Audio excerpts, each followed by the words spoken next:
Hello student, my name is Anushchan and you are watching the beautiful channel where you feel the concept. Today we are going to discuss the new topic of chapter electric charge and electric field, and that topic is torque on a dipole when it placed in a uniform electric field. Before going to next class, recall the previous one. In previous lecture we discussed about the electric field intensity at axial line or at equatorial line of an electric dipole, और आज हम करने वाले हैं torque के ऊपर बात करेंगे। टॉर्क की डायरेक्शन क्या होती है जब एक डायपोल को यूनिफॉर्म इलेक्ट्रिक फील्ड के अंदर रखा जाता है। तो मैंने यहाँ पर शो किया हुआ एक uniform electric field. Uniform electric field के बारे में अगर मैं आपको थोड़ा सा यहाँ पर बताऊँ कि electric field line uniform electric field के अंदर हमेशा एक दूसरे के पैरेलल चलती हैं। इलेक्ट्रिक फील्ड लाइन क्या होती है, इनकी क्या प्रॉपर्टी है, तो अपन डिस्कस करने वाले हैं नेक्स्ट वीडियो के अंदर। तो फिलहाल एक यूनिफॉर्म इलेक्ट्रिक फील्ड लिया गया है मैंने, और इस यूनिफॉर्म इलेक्ट्रिक फील्ड के अंदर मैंने एक डायपोल को प्लेस किया विद एन एंगल थीटा। ये एक डायपोल है, माइनस क्यू चार्ज है, plus Q charge separated by small distance. Dipole के बारे में ऑलरेडी बहुत कुछ पहले कर चुके हैं, ठीक है, सारा इसके बारे में बता चुके हैं। तो ये एक डायपोल रखा हुआ है और ये डायपोल क्या कर रहा है with angle theta electric field के अंदर क्या हुआ है, प्लेस किया गया। तो इसके ऊपर अब मैं बात करूं तो सपोज ये सारा पॉजिटिव इस तरफ लिया हुआ मैंने चार्ज, तभी ये इलेक्ट्रिक फील्ड इस तरफ जा रहा है, पॉजिटिव से आउटवर्ड की तरफ सपोज जा रहा है ये, ठीक है। अच्छा, अब इस आउटवर्ड के अंदर देखो ये पॉजिटिव इस पॉजिटिव को क्या करेगा, रिपेल करेगा, ठीक है। तो इसके ऊपर जो फोर्स अप्लाई होगी, इस पॉजिटिव के ऊपर इस तरफ फोर्स अप्लाई होगी कितनी, F is equal to Q E. F is equal to Q E force इस तरफ अप्लाई होगी। सिमिलरली यहाँ पर जो नेगेटिव चार्ज है इसको ये क्या करेगा, अपनी तरफ अट्रैक्ट करेगा। तो अट्रैक्ट करेगा तो इसके ऊपर फोर्स लगाएगा इस तरफ, कितनी फोर्स लगाएगा, F is equal to Q E, उतनी फोर्स इस तरफ लगाएगा बट इन अपोजिट डायरेक्शन। इसकी डायरेक्शन इस तरफ थी, इसकी डायरेक्शन क्या है, इस तरफ है, ठीक है। तो नेट फोर्स एक डायपोल के ऊपर कितनी होगी, ठीक है बेटे। तो देखो द नेट फोर्स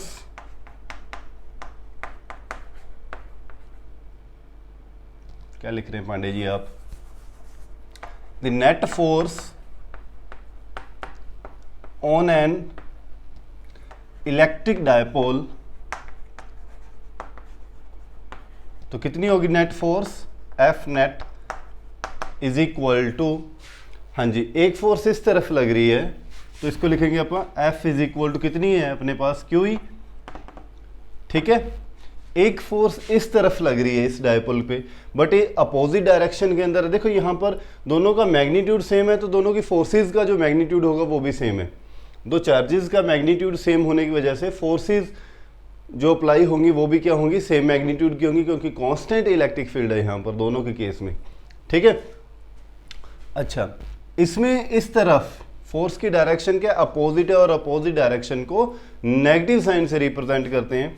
तो F एक हो गया प्लस क्यू ई, एक हो गया माइनस क्यू ई, तो दोनों क्या हो गया, कैंसल आउट हो गए। तो नेट फोर्स कितनी आ गई एक डायपोल के ऊपर, जीरो। ये बात हमेशा याद रखना कि एक हमेशा ऑलवेज नेट फोर्स जो रहती है एक डायपोल के ऊपर हमेशा जीरो रहती है। जब किस कंडीशन के अंदर, जब इलेक्ट्रिक फील्ड क्या हो, यूनिफॉर्म हो, ठीक है। लिख लेते हैं इस बात को, the net electric force on a dipole is zero in case of uniform electric field. Uniform electric field में हमेशा नेट फोर्स क्या रहेगी, जीरो रहेगी, ठीक है। अच्छा, अब एक चीज यहां पर देखो कि ये डायपोल देखो ये आगे मूव भी कर सकता था या फिर ये रोटेट करेगा। तो दो टाइप का यहां पर मोशन हो सकता है, या तो कौन सा हो, लीनियर मोशन हो, लीनियर मोशन हो यहाँ पर, या फिर रोटेशनल मोशन हो। दो ही केस होंगे, और तो किसी टाइप का मोशन होगा नहीं यहाँ पर, ठीक है। लीनियर मोशन किसकी वजह से होता है? लीनियर मोशन होता है फोर्स जब किसी ऑब्जेक्ट के ऊपर अप्लाई करते हैं तो उसके अंदर एक्सेलरेशन प्रोड्यूस होती है। तो एक्सेलेरेशन कितनी प्रोड्यूस होगी, F A is equal to F by M होती है। अब यहाँ पर फोर्स की वैल्यू तो क्या होगी, लीनियर मोशन में इस तरफ लगने वाली फोर्स है सारी टॉर्क के ऊपर, डायपोल के ऊपर क्या होगी, जीरो होगी। ठीक है, तो एक्सेलेरेशन तो प्रोड्यूस होगी नहीं यहाँ पर, तो लीनियर मोशन तो यहाँ पर होगा नहीं। तो फिर कौन सा मोशन होगा यहाँ पर, रोटेशनल मोशन। ठीक है, तो टेंथ के अंदर बात कर रहा हूँ, +1 के अंदर एक आपका टॉपिक आता है रोटेशनल मोशन वाला जो चैप्टर है आपका, उसके अंदर टॉर्क का कॉन्सेप्ट समझाया जाता है कि जब भी नेट फोर्स, देखो ये वाली फोर्सेस क्या हो चुकी हैं, जीरो, इसका मतलब ये आगे मूव तो करने वाला है नहीं। तो इसका रोटेशन, कोई भी बॉडी रोटेट कब करती है, जब उसके दोनों एंड्स पे टॉर्क अप्लाई होता है। टॉर्क अप्लाई तब होगा जब ये रोटेट करे अपने ही सेंटर ऑफ मास के अकॉर्डिंग। अगर इसका सेंटर ऑफ मास के अकॉर्डिंग ये क्या करेगी, इस वे के अंदर रोटेट करना शुरू कर देगी। तो टर्निंग इफेक्ट जो होता है फोर्स का, उसको टॉर्क बोला जाता है। ठीक है, तो अब इसके ऊपर क्या होगा, टॉर्क अप्लाई होगा। तो ये कैसे रोटेट करेगा, इस वे के अंदर। ठीक है, जैसे ये वाला पोर्शन जो है ये इस तरफ आएगा, ये वाला पोर्शन इस तरफ आएगा, तो इस टर्निंग इफेक्ट को क्या बोलेंगे, टॉर्क। ठीक है, तो डायपोल इस वे के अंदर घूम जाएगा क्लॉकवाइज। ठीक है, तो कितना होगा, तो उसकी वैल्यू कैसे कैलकुलेट करते हैं, तो टॉर्क अपने पास क्या होता है, टॉर्क ये राइट कर लो बेटे आप। तो टॉर्क जिसको रिप्रेजेंट करते हैं by the symbol tau, torque tau is equal to क्या होता है, फोर्स इनटू परपेंडिकुलर डिस्टेंस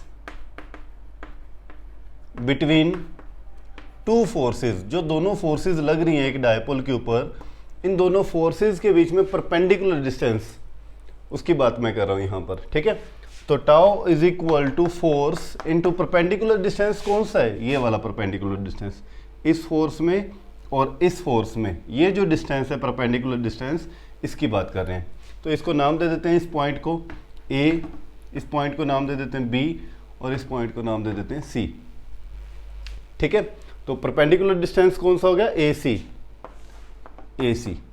ठीक है, अच्छा अब इसके अंदर एक बात देखो, अब ए सी की वैल्यू परपेंडिकुलर डिस्टेंस कैसे कैलकुलेट करोगे आप। आपके पास एक राइट एंगल ट्रायंगल बन रही है यहाँ पर। ठीक है, ये जो राइट एंगल ट्रायंगल बन रही है अपने पास ए बी सी, इसके अंदर बाय यूजिंग पाइथागोरस थ्योरम आप यहाँ से ए सी की वैल्यू कैलकुलेट कर सकते हो बेटे। ठीक है, इसको इक्वेशन नंबर 1 दे देते हैं। From triangle ABC by using Pythagoras theorem,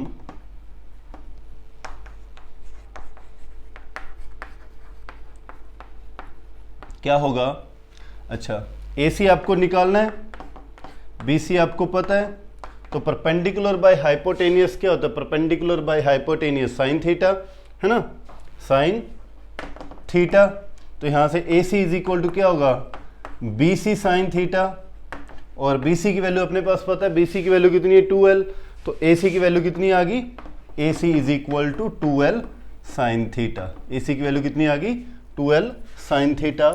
तो ये वैल्यू AC की यहाँ पुट करें टॉर्क के अंदर, तो टॉर्क का निकालने का फॉर्मूला क्या बन गया यहाँ पर, tau is equal to, then tau is equal to force F into AC की वैल्यू क्या आ गई, 2L sine theta, 2L sine theta. ठीक है, अच्छा अब मैं फोर्स की भी वैल्यू पुट करूं, तो फोर्स इज इक्वल टू किसके थी, F इज इक्वल टू किसके था, QE के। F किसके इक्वल था, QE के। तो अगर मैं इसकी वैल्यू पुट करूं यहाँ पर, then tau is equal to क्या बनेगा, QE into 2L sine theta. ठीक है, और इलेक्ट्रिक डायपोल मूवमेंट क्या होता है, P is equal to Q into 2L। ठीक है, तो ये अपने पास कॉन्सेप्ट बन रहा है Q इंटू 2L, तो इसको मैं क्या लिख सकता हूँ, P लिख सकता हूँ। Then tau is equal to क्या बन गया, PE sine theta, tau is equal to PE sine theta. अच्छा एक चीज और देखो, आपने वेक्टर्स किए हैं +1 क्लास के अंदर। ठीक है, डॉट प्रोडक्ट किया है, क्रॉस प्रोडक्ट किया है, तो आपने किया था A vector cross B vector किसके इक्वल होता था, AB साइन थीटा के। A vector dot B vector किसके इक्वल होता था, AB कॉस थीटा के। तो यहां पर अपने पास क्या बन रहा है, PE साइन थीटा बन रहा है। अगर इन वेक्टर फॉर्म में इसको लिखूं, इन वेक्टर फॉर्म तो क्या लिखा जाएगा इसको, हाँ जी, P vector cross E vector, P vector cross E vector, ठीक है। अच्छा, अब एक चीज यहां पर ध्यान रखना, ये थीटा किस किस के बीच में एंगल है, theta is the angle between, P क्या होता है इलेक्ट्रिक डायपोल मूवमेंट, और ई क्या चीज होता है इलेक्ट्रिक फील्ड, तो इन दोनों के बीच में एंगल जो है वो थीटा है, ठीक है। डायपोल के बीच में और इलेक्ट्रिक फील्ड के बीच में एंगल नहीं है, इस बात का ध्यान रखना, ठीक है। देखने में ऐसा लग रहा है कि डायपोल और इलेक्ट्रिक फील्ड के बीच में एंगल है थीटा, तो डायपोल और इलेक्ट्रिक फील्ड में एंगल नहीं है थीटा, ये एंगल कहाँ है, जब इलेक्ट्रिक डायपोल मूवमेंट के बीच में और इलेक्ट्रिक फील्ड के बीच में ये एंगल थीटा, ठीक है। इस बात को लिख लो आप, where theta is the angle between, where theta is the angle between electric dipole movement and electric field, ठीक है। हाँ जी, राइट कर लीजिए बेटे, फिर मैं इरेज करता हूं इसको। अब देखो, अब मैंने बोला कि ये एक वेक्टर फॉर्म है, तो वेक्टर होगा तो इसकी डायरेक्शन भी होगी, है ना। तो इसकी डायरेक्शन कैसे कैलकुलेट करोगे, torque is a vector quantity, है ना, it is a vector quantity, और वेक्टर क्वांटिटी है तो इसकी डायरेक्शन कैसी होगी, टॉर्क की किस तरफ लगेगा, ठीक है। तो इसकी डायरेक्शन हमेशा, जब भी दो क्रॉस वेक्टर्स होते हैं तो इनकी डायरेक्शन हमेशा निकालते हैं राइट हैंड रूल से, ठीक है। The direction of torque is determined by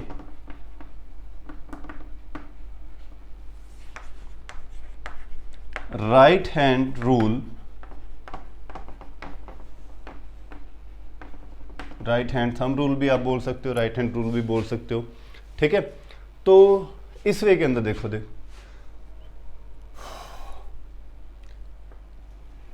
P vector और ई वेक्टर, इस तरफ क्या है इलेक्ट्रिक फील्ड है, इस तरफ क्या है इलेक्ट्रिक डायपोल मूवमेंट है, -q2 +q, ये दोनों में एंगल कितना है, थीटा है, ठीक है। अब यहां पर देखो, अपन ने क्या बोला, P vector cross E vector और E vector cross P vector, इन दोनों में फर्क रहता है। अगर मैं इसको मैग्नीट्यूड की फॉर्म में लिखूंगा तो ये पी ई साइन थीटा रहेगा और ये क्या रहेगा, ई पी साइन थीटा, ठीक है। मैग्नीट्यूड तो सेम रहेगा, लेकिन डायरेक्शन के अंदर क्या होगा, चेंज होगा, यहां पर एक दूसरे के अपोजिट डायरेक्शन होगी। देखो, पी क्रॉस ई का मतलब क्या है कि पी क्रॉस ई आपके ऐसे मूव कर रहे हो, क्लॉकवाइज चल रहे हो, आप कैसे चल रहे हो, क्लॉकवाइज चल रही हो, और ई क्रॉस पी का मतलब क्या है कि आप एंटी क्लॉकवाइज मूव कर रहे हो।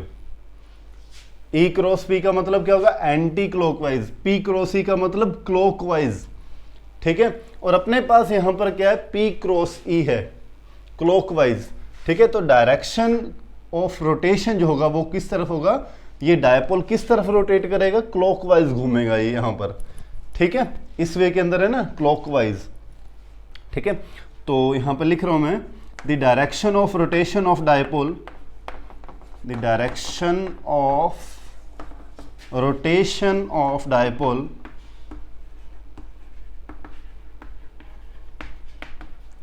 is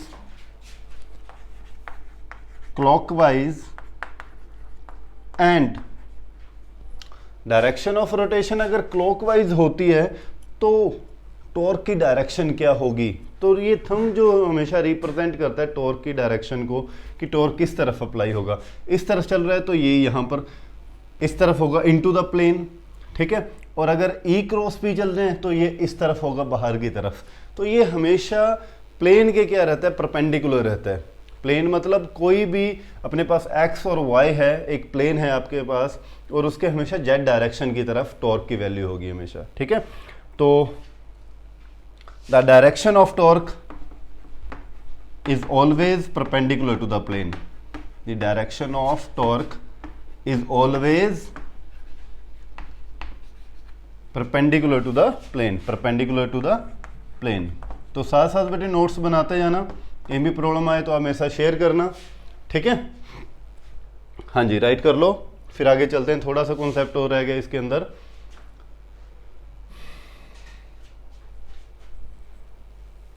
हाँ जी, अब देखो, अपन ने बोल दिया कि torque is a vector quantity. Torque क्या होता है, कितना टॉर्क लगेगा, क्लॉकवाइज लगेगा, एंटी क्लॉक लगेगा, उनकी डायरेक्शन क्या रहेगी, इन सारी बातों के ऊपर आप अभी बात कर चुके हैं, इन सारी बातों के ऊपर बात कर चुके हैं। तो अब देखो, ये टॉर्क मैक्सिमम कब लगेगा इस डायपोल के ऊपर और मिनिमम कब लगेगा, ठीक है। तो स्पेशल केस बना के इन चीज़ों को समझते हैं। Special case number 1, case number 1, when the torque is maximum, torque is maximum. तो टॉर्क का अपने पास फॉर्मूला क्या, tau is equal to P E sine theta. तो सारा कुछ देखो, पी भी वैल्यू कांस्टेंट है, डायपोल मोमेंट कांस्टेंट है, क्यू कांस्टेंट है, 12 कांस्टेंट, तो पी तो यहाँ पर कांस्टेंट रहेगा, इलेक्ट्रिक फील्ड अपन ने वैसे कांस्टेंट माना है। तो सारा कुछ डिपेंड करेगी सारी कहानी साइन थीटा के ऊपर। तो जब साइन थीटा की वैल्यू मैक्सिमम होगी तब टाउ की वैल्यू भी मैक्सिमम होगी। जब साइन थीटा की वैल्यू मिनिमम होगी तो टाउ की वैल्यू भी क्या होगी, मिनिमम होगी। तो साइन थीटा की मैक्सिमम वैल्यू कितनी होती है, sine theta is equal to होता है 1, मैक्सिमम वैल्यू होती है 1। और ये 1 कब होती है, when theta is equal to 90 degree, या फिर क्या हो 270 प्लस माइनस 1, ठीक है, या तो 90 या फिर 270, ठीक है। 90 का मतलब क्या होगा, ये थीटा बिल्कुल इस वे के अंदर आ गया, इलेक्ट्रिक फील्ड इस तरफ और डायपोल ऐसे बिल्कुल रखा जाएगा, बिल्कुल ऐसे सीधा पड़ा हुआ डायपोल इस वे के अंदर, ठीक है। ये प्लस क्यू, ये माइनस क्यू इस वे के अंदर पड़ा हुआ है 90 के एंगल के ऊपर। तो इस केस में मैक्सिमम टॉर्क इसके ऊपर अप्लाई होगा। तो टॉर्क कितना हो जाएगा, यहाँ पर वैल्यू पुट करोगे आप तो पी ई साइन 90, और साइन 90 की वैल्यू कितनी होती है 1, तो टाउ इज इक्वल टू क्या आ गया, पी ई के इक्वल आ जाएगा, tau is equal to P E के। अच्छा, अब मैं बात करता हूँ मिनिमम कब होगा। हाँ जी, व्हेन द टॉर्क मिनिमम, हाँ जी, कब मिनिमम होगा, जब साइन थीटा मिनिमम हो, जब साइन थीटा क्या हो, मिनिमम हो, है ना। साइन थीटा मिनिमम कितने पे होता है, कितने एंगल पे, when sine theta is equal to, theta is equal to या तो 0 डिग्री हो, क्योंकि साइन 0 क्या होता है, 0 होता है, या फिर 180 हो। सिर्फ दो ही ये केस हैं जब 0 होने का मतलब क्या होता है कि आपने डायपोल को इलेक्ट्रिक फील्ड की डायरेक्शन में ही रख दिया, कि अगर इलेक्ट्रिक फील्ड इस तरफ चल रहा है और इसी की डायरेक्शन के अंदर आपने डायपोल को ऐसे रख दिया, माइनस क्यू प्लस क्यू, आपने डायपोल को भी इसी डायरेक्शन में रख दिया, तो दोनों में एंगल है ही नहीं कोई, अब थीटा 0 हो गया, ठीक है। जब थीटा 0 हो गया तो उस केस में टाउ इज इक्वल टू क्या आ जाएगा, वो भी क्या आ जाएगा, 0 आ जाएगा, क्योंकि यहाँ वैल्यू पुट करोगे आप, साइन 0 होता है, तो ये सारे टर्म क्या बन जाएगी, टॉर्क क्या हो जाएगा, 0 हो जाएगा। सेकेंड केस 180 का केस, और यहाँ पर मैं फिर से आपको दो बातें समझाऊंगा। 180 का केस का मतलब क्या होगा, इलेक्ट्रिक फील्ड इस तरफ है और आपने डायपोल को उसके अपोजिट प्लेस किया, यहाँ पर प्लस क्यू माइनस क्यू, ठीक है। तो इस केस में भी क्या रहेगा, डायपोल यहाँ पर टॉर्क की वैल्यू क्या रहेगी, 0 लगेगी, टॉर्क अप्लाई होगा ही नहीं, ठीक है, वो ऐसे ही पड़ा रहेगा, उसके ऊपर रोटेशनल मोशन उसका होगा ही नहीं, ठीक है। अब ये कहानी 0 वाली और 180 वाली थोड़ी सी और समझना, कि इसके पीछे एक टर्म पूछी जाती है स्टेबल और अनस्टेबल इक्विलिब्रियम के ऊपर। इक्विलिब्रियम का मतलब क्या होता है कि जब नेट फोर्स क्या हो जाए, 0 हो जाए। तो इसके ऊपर डायपोल के ऊपर नेट फोर्स तो ऑलरेडी 0 है, तो इसका मतलब ये डायपोल तो इक्विलिब्रियम में ही है। अब ये जो इक्विलिब्रियम है, ये स्टेबल इक्विलिब्रियम है या फिर ये अनस्टेबल इक्विलिब्रियम है। तो इसके ऊपर आप बात करते हैं कि स्टेबल इक्विलिब्रियम कब होगा, स्टेबल इक्विलिब्रियम होता क्या है, और ये इक्विलिब्रियम, स्टेबल इक्विलिब्रियम किस केस में होता है, जब थीटा इज इक्वल टू क्या हो, 0 डिग्री हो, थीटा क्या हो, 0 होने का मतलब समझना। अब इस वे के अंदर इलेक्ट्रिक फील्ड है, ठीक है। स्टेबल किसको बोलते हैं वो समझा रहा हूं मैं आपको। अगर मैं यहां पर किसी डायपोल को, ये डायपोल मैंने रख दिया, ठीक है, प्लस, और ये मैंने रख दिया माइनस, ठीक है। किसी स्मॉल एंगल के साथ अपने यहाँ पर इसको मैंने थोड़ा सा डायपोल को रोटेट किया है, ठीक है। अब क्या होगा, ये डायपोल नीचे की तरफ ऐसे आएगा, और देखो हर इलेक्ट्रिक फील्ड कह चाहता है कि उसके अंदर जो भी डायपोल रखा जाए वो स्टेबल हो जाए। स्टेबल होने का मतलब वो उसी की डायरेक्शन के अंदर चला जाए, ठीक है। तो ये क्या करेगा इलेक्ट्रिक फील्ड, इसको डायपोल को ऐसे रोटेट करके और ऐसे कर देगा अपनी ही डायरेक्शन के अंदर कि प्लस क्यू इस तरफ चला जाएगा, माइनस क्यू इस तरफ, बिल्कुल सीधा हो जाएगा ये डायपोल ऐसे, ठीक है। अगर इस डायपोल को मैं इस वे के अंदर, ये इलेक्ट्रिक फील्ड है और इस तरफ मैं प्लस लेता हूँ, इस तरफ माइनस लेता हूँ। पहले मैंने ऊपर की तरफ डायपोल को स्मॉल एंगल के साथ रोटेट किया, अब मैं नीचे की तरफ करूँगा। तो जैसे मैं डायपोल को छोड़ूंगा तो क्या होगा, डायपोल फिर से ऊपर की तरफ चला जाएगा, है ना। ये था ऊपर था तो छोड़ा तो ऐसे चला गया, इलेक्ट्रिक फील्ड ने उसको अपनी तरफ ही लिया, सीधा कर लिया इलेक्ट्रिक फील्ड। जब एंगल कितना हो गया दोनों में, 0 हो जाता है अपने आप ही। और यहाँ पर डायपोल को जब आप ऐसे छोड़ रहे हो स्मॉल एंगल, तो ये फिर से उसको क्या कर देगा, ऐसे ऊपर की तरफ ले जाएगा, सीधा हो जाएगा। तो इलेक्ट्रिक फील्ड ने फिर इसको क्या कर दिया, अपनी तरफ ही कर दिया। तो जो डायपोल इस वे के अंदर अपने आप को सेट कर पाता है इलेक्ट्रिक फील्ड की फॉर्म में, उसको बोलते हैं स्टेबल इक्विलिब्रियम, ठीक है। तो जब एंगल 0 रहता है तो उस टाइम वो कौन सा इक्विलिब्रियम होता है, स्टेबल इक्विलिब्रियम होता है, ठीक है। अच्छा 180 के ऊपर बात करते हैं, और दूसरा होता है अनस्टेबल इक्विलिब्रियम, ठीक है। तो इसके अंदर लिख लेना, when angle is 0 degree then the dipole is in stable equilibrium, और when the angle is theta is equal to 180। अब देखो 180 का मतलब क्या हुआ कि इलेक्ट्रिक फील्ड तो इस तरफ है, ठीक है। आपने एक डायपोल को ऐसे रखा 180 मतलब अपोजिट डायरेक्शन में, ठीक है। अपोजिट डायरेक्शन में मतलब कि डायपोल का अब पॉजिटिव इस तरफ है, नेगेटिव इस तरफ है। पहले आप पॉजिटिव उस तरफ ले रहे थे, नेगेटिव इस तरफ, अब अपोजिट डायरेक्शन में रखा है, ठीक है। अब मैं क्या करूँगा, देखो जैसे डायपोल को रखूँगा तो इस पॉजिटिव के ऊपर, इधर सारा पॉजिटिव था तभी तो इलेक्ट्रिक फील्ड बाहर की तरफ है। इस पॉजिटिव पे ये इलेक्ट्रिक फील्ड किस तरफ फोर्स लगाएगा, इस तरफ। इस नेगेटिव पे ये फोर्स लगाएगा इस तरफ। तो क्या ये डायपोल इलेक्ट्रिक फील्ड की तरफ वापस आएगा, ये नीचे आएगा या ये ऊपर जाएगा, ऐसा होगा क्या, नहीं। तो ये किस तरफ जाएगा, ये ऐसे घूम जाएगा, इसके ऊपर फोर्स लगेगी इस तरफ, ये फोर्स लगी तो ये ऐसे घूम जाएगा इलेक्ट्रिक फील्ड में, ये वापस नहीं आएगा। ये वापस ऐसे घूमेगा नहीं कि ये चलो जैसे यहाँ पे था कि ये ऐसे चला गया इलेक्ट्रिक फील्ड की तरफ, या ये ऐसे ऊपर की तरफ चला गया, ऐसा नहीं होगा। ये सारा ऐसे रोटेट हो जाएगा डायपोल, ठीक है। तो ये डायपोल क्या हुआ कि थोड़ा सा एंगल पे रखने पे भी कंप्लीट रोटेट हो रहा है, तो ये अनस्टेबल है, ये वापस उसी पोजीशन पे इलेक्ट्रिक फील्ड की पोजीशन में नहीं आ पा रहा, ठीक है। देखो अगर मैं इसको ऐसे रखता, ये इलेक्ट्रिक फील्ड इस वे के अंदर है, और ये मैंने डायपोल को अब नीचे की तरफ अगर मैं बोलूँ, ये पॉजिटिव है ये नेगेटिव है, ठीक है। तो नेगेटिव के ऊपर फोर्स किस तरफ लगेगी, हाँ जी, ये पॉजिटिव को रिपेल करेगा, इस तरफ फोर्स लगाएगा, ये इसको क्या करेगा, अट्रैक्ट करेगा, इस तरफ फोर्स लगाएगा। तो ये इसको क्या करेगा, जैसे मैं छोड़ूंगा तो क्या ये वापस आएगा यहाँ पर, जैसे यहाँ पर ये था कि मैंने इसको थोड़ा सा नीचे करके छोड़ दिया तो ये वापस उसी टाइम इलेक्ट्रिक फील्ड की तरफ हो गया, ऐसे नहीं होगा ना ये, क्योंकि ये किस तरफ ऐसे घूम जाएगा अभी ऐसे, ठीक है। तो इसको बोला जाता है अनस्टेबल इक्विलिब्रियम, जो वापस कंडीशन पे नहीं आता अपने आप, ठीक है, ये ऐसे घूम जाएगा। तो ये होगा अनस्टेबल इक्विलिब्रियम। और अनस्टेबल इक्विलिब्रियम कब आता है, जब थीटा कितना होता है 180 होता है। और स्टेबल इक्विलिब्रियम कब आता है, जब थीटा कितना होता है 0 होता है। तो आई थिंक ये सारी बातें आपको क्लियर हो गई होंगी। तो आज का जो टॉपिक था अपना टॉर्क के ऊपर अपन ने बात करी है, मैं फिर से थोड़े से पॉइंट बार रिव्यू करवा दूं आपको सारे इस टॉपिक के अंदर।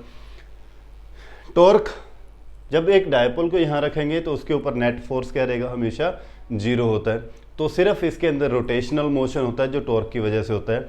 टॉर्क होता है force into perpendicular distance between two forces. तो परपेंडिकुलर डिस्टेंस आप इस ट्रायंगल से निकाल सकते हो जिसकी वैल्यू होती है 12 sin थीटा। तो टॉर्क निकालने का अपने पास फॉर्मूला क्या बन जाता है, PE sin थीटा। किसके ऊपर कितना टॉर्क लगा, actual torque mean turning force कितनी लगी जिसने इसको ऐसे रोटेट करवा दिया, वो फोर्स एक्चुअल में कैलकुलेट करते हैं, टर्निंग फोर्स, ठीक है। तो PE sin थीटा इसको वेक्टर फॉर्म में आप लिख सकते हो, P vector cross E vector. अब ये वेक्टर है तो इसकी डायरेक्शन निकालेंगे by using right hand thumb rule, और थंब रिप्रेजेंट करेगा टॉर्क की डायरेक्शन को, ठीक है। अगर आप इस वे के अंदर रोटेट करते हो तो टॉर्क की डायरेक्शन होगी बाहर की तरफ, अगर आप इस वे के अंदर रोटेट करते हो क्लॉकवाइज तो होगी इनटू द प्लेन। ठीक है, अच्छा फिर आपने निकाला यहाँ पर टॉर्क की वैल्यू मैक्सिमम कब होगी, जब थीटा कितना होगा, सारा कुछ डिपेंड करेगा साइन थीटा के ऊपर। जब साइन थीटा की वैल्यू मैक्सिमम होगी, और साइन थीटा की वैल्यू मैक्सिमम होती है जब थीटा कितना होता है 90 या 270। ठीक है, तो इस टाइम टॉर्क मैक्सिमम लगेगा, और मिनिमम कब लगेगा, जब थीटा की वैल्यू क्या होगी 0 डिग्री और 180 होगी। और जब वो 0 पे होता है तो वो क्या होगा बेटे, स्टेबल इक्विलिब्रियम होगा। और जब एंटी क्लॉकवाइज रखा जाता है, मतलब 180 पे रखा जाता है, तो वो अनस्टेबल इक्विलिब्रियम की कंडीशन आ जाती है। तो आई थिंक क्लियर हो गया होगा अब तो सारा। तो नेक्स्ट लेक्चर के अंदर लेके आएंगे इलेक्ट्रिक फील्ड क्या होता है, और इलेक्ट्रिक फील्ड लाइंस क्या होती हैं और उनकी प्रॉपर्टीज़ क्या है। तो तब तक बने रहने के लिए शुक्रिया, थैंक यू सो मच।